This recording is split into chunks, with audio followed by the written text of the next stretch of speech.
មានជួបគឺត្រូវតែមានបែកបើមិនចង់បែកតើតែកុំជួបពាក្យនេះត្រឹមត្រូវមែនតែន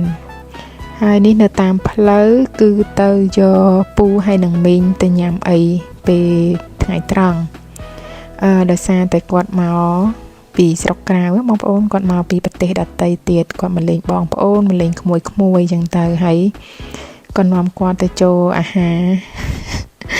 របែបអាស៊ីប៉ុន្តែនៅអាមេរិកគឺថាគាត់ភ្ញាក់ផ្អើលមែនតែនមីងគាត់ភ្ញាក់ផ្អើលដោយសារតែចានធំពេកអញ្ចឹងណាហើយបន្ទាប់មកទៀតនេះគឺដល់ថ្ងៃដែលហៅគាត់មកញ៉ាំបាយនៅផ្ទះជុំគ្នាអញ្ចឹងណាបងប្អូនអើយជុំគ្នាហើយមកហូបតាមពិតជុំគ្នារហូតដែរប៉ុន្តែនេះគឺមកផ្ទះនាងខ្ញុំដល់ពេលអញ្ចឹងនាងខ្ញុំបានថតហើយនិយាយពីថាគាត់មកបានតែ10ថ្ងៃទេអញ្ចឹងមានណាបងប្អូនអើយណេះជុំផ្ទះបងប្អូនគ្រប់ផ្ទះចឹងទៅផ្ទះនាងខ្ញុំផងផ្ទះម៉ាក់ផ្ទះបងគាត់ផ្ទះក្មួយមានម៉ាអ្នកជុំទាំងអស់ចឹងទៅម្ដងម្នាក់ចឹងណាព្រោះគាត់មកបានតែ10ថ្ងៃហើយនាងខ្ញុំថ្ងៃនេះគឺមានក្តាមមានត្រីហើយមិញហ្នឹងកូរទឹកត្រី7ទុំញ៉ាំជាមួយនឹងត្រីដុតស្ដៅហើយនេះយើងមាន lobster 2មុខ2ធឺចឹងហើយត្រីបងប្អូនអើយទិញបានទូចហើយនេះក៏ស្រស់ស្ដៅហើយនិយាយពីថា lobster នេះវាមាន2ប្រភេទគឺនិយាយរួមទៅអានេះឆ្ងាញ់ជាងអញ្ចឹងចាប់ពីពេលនេះទៅប្រហែលជាលែងទិញហើយអាតាគៀបធំហ្នឹងទិញតានេះញ៉ាំឯប៉ុន្តែអាប្រភេទសនេះពិបាកធ្វើបងប្អូននេះវាមានថ្មងវាអញ្ចឹងមុតដៃដល់កហើយនិយាយពីសាច់គេវិញឡើងណែនហើយឆ្ងាញ់ណាខុបក្លុកកលៀនកន្លោះអីគឺមានសិតតែសាច់ហើយនេះនាងខ្ញុំចាប់ផ្ដើមបងក្តាមចូលហើយមានណាបងប្អូនអើយក្តាមនេះសំណោះដែរហ្នឹងអត់សូវឆ្ងាញ់ពីព្រោះអីនាងខ្ញុំនេះធ្វើវាហ្នឹងត្រូវតែដាក់តែមួយផ្លែទេប៉ុន្តែចាំគ្នាយូរពេកដល់ពេលមានណាមកបានម្នាក់ហើយអញ្ចឹងទៅមកបានមកគ្រួសារអញ្ចឹងទៅងាស់ម្ដងដល់ពេលហើយថារៀបហូបមានណាអត់ទេចាំម្នាក់ចាំមកគ្រួសារទៀតអញ្ចឹងទៅមានណាបងប្អូនអើយក្តាមអត់សូវឆ្ងាញ់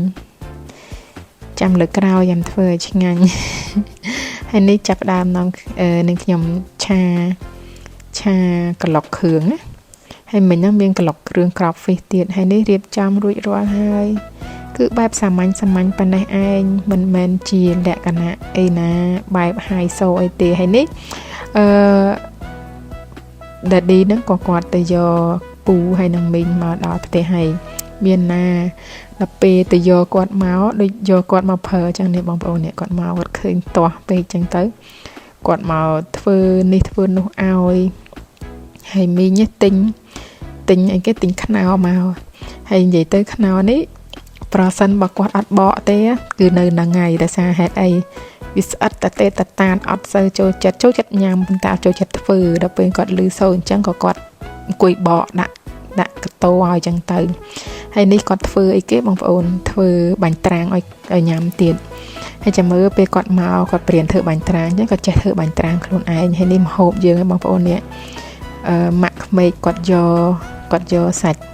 ផាក់ឡូវមកហើយនេះបងអូនថ្លៃគាត់យកញ៉ាំមកអញ្ចឹងណាបងប្អូននៅស្រុកនេះគឺមានតែប៉ុណ្្នឹងឯងហើយនេះស្ថានភាពនិយាយពីថាជុំគ្នាម្ដងសប្បាយហ៎បងប្អូននេះឃើញទេនេះហើយនេះបន្ទាប់មកទៀតអូនិយាយពីថាពីមួយថ្ងៃមួយល្ងាចទៅពីមួយល្ងាចនិយាយពីថាបបោនេះទៅផ្ទះបងអូនថ្លៃវិញម្ដងហើយមិញហ្នឹងមានបបរសាំជោគគាត់ធ្វើបបរឡើងមកឆ្នាំងធំនាំគ្នាគាត់ហាវតែញ៉ាំចេញពីធ្វើការនាំគ្នាចូលញ៉ាំអញ្ចឹងទៅហើយនេះក៏ញ៉ាំអូយនិយាយពីថាច្រើនមុខមែនតែនមានណា10ថ្ងៃបានកន្លងផុតទៅស្អែកឡើងក៏ចេញដំណើរទៅវិញហើយទិញនំស៊ឺប្រៃគាត់មួយ